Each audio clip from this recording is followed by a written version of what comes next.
It's been a weekend of firsts for Turkey and the country's first ever presidential runoff. The incumbent, Recep Tayyip Erdogan, became the first leader to ever secure a third term in power. Erdogan won 52% of the vote after facing the biggest challenge to his 20-year rule.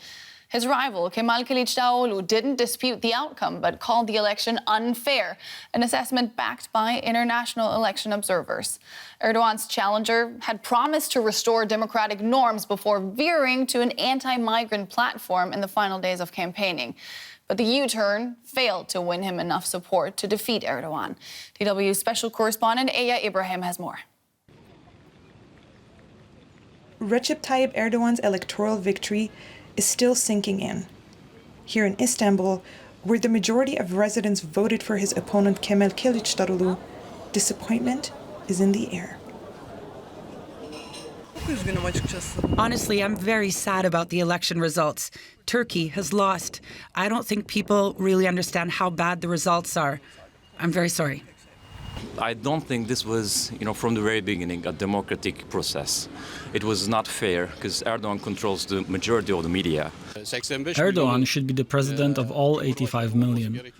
Instead, he's acting like the president of the 50%. Both candidates ran fierce campaigns with two very different visions for Turkey. The result of the vote, with about 4% difference, shows that this country is polarized, split on things like the Kurdish question, migration, how to run the economy, and rights issues. As ballots were still being counted, President Erdogan addressed his supporters in Istanbul. He thanked them and focused on unity, but some of his other statements showed no sign of reaching out to the other side. Does the opposition CHP love the LGBT?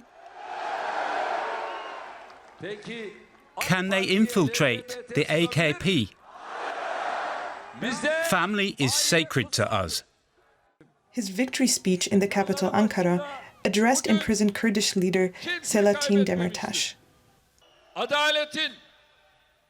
In Turkey, where justice, rights and the rule of law reign, you cannot get a person out of prison who has caused the death of 51 of our Kurdish brothers.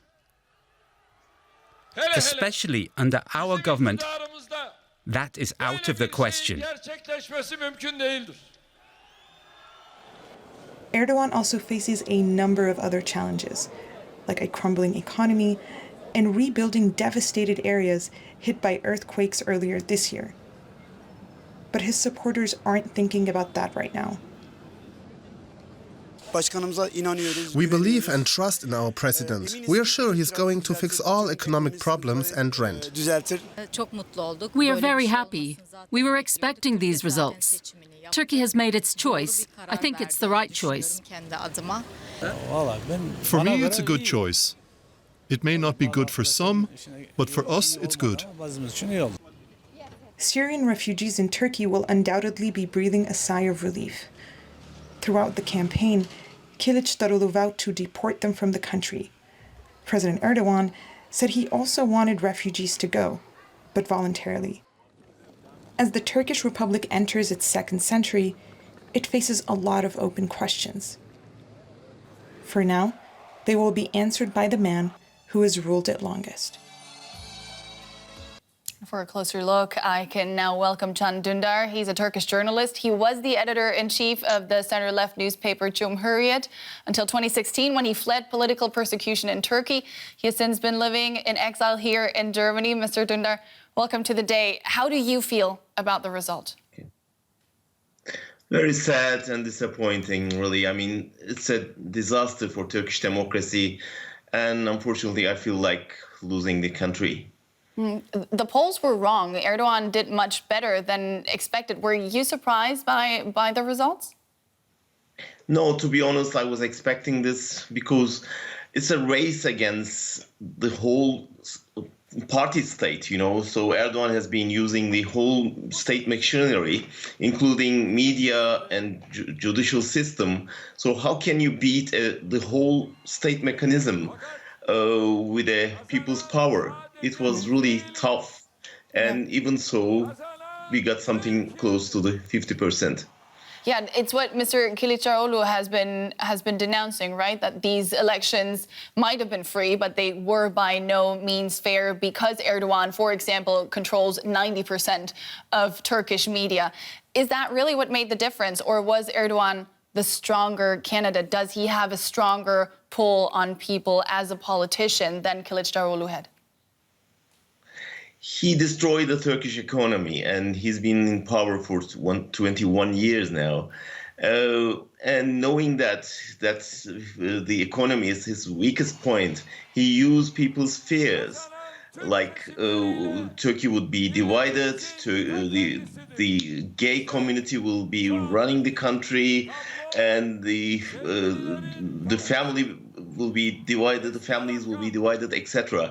So with those fears, really, he succeeded to get the backing of the people, and he prevents the opposition talking about the economy. So it was a clever move, and unfortunately it worked very well. Yeah, it did work out for him, but still close to 50% of Turkish voters did go with the opposition. What does that polarization in Turkish society mean for the way forward? You saw how people were resistant and how they really struggled for Turkish democracy. And this is the hopeful point of it.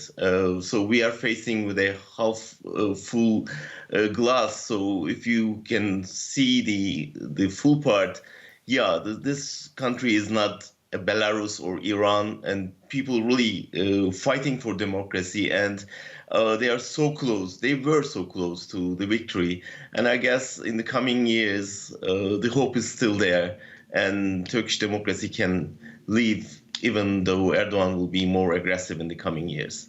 What will it take for the democratic forces in Turkey to build on that momentum, to build on what we just saw in these elections?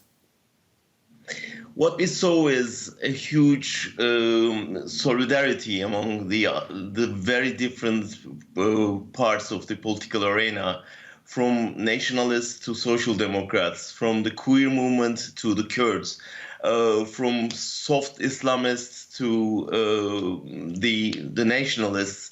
So what were binding them was the anti-Erdogan feelings and trying to save the country from a kind of a religious government. And I guess if they can keep this solidarity in the coming months and years, I guess they still have a chance in the local elections, at least in the coming year. With Erdogan now presumably emboldened by this third term that he's just been handled, he is likely to grow more and more authoritarian. What do you think the next 5 years will look like in Turkey?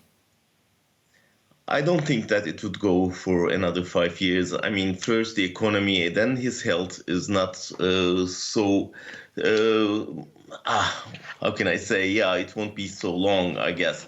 Turkey is a country full of surprises. You never know. I mean, I don't think that it would take 5 years. But what is important is the solidarity from the Western countries. We saw the congratulation messages from the Western governments to an autocrat. And I guess I can understand the interest of the Western governments, but I know that the people here backing the resistance of Turkish people, and I hope this backing would go on till we can get our democracy back.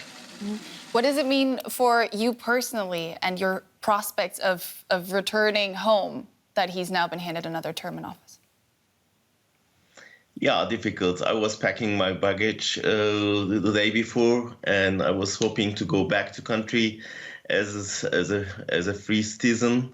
But now, of course, you listen to Erdogan. I mean, he was ordering the judges for someone to keep the one of the opposition leaders in jail. So we are talking about a country who the president can order the judges and the people shouting for execution of him. So, of course, it will take some more years for me to stay in exile. Turkish journalist Can Dündar, all the best to you. Many thanks. Thank you so much for taking the time tonight.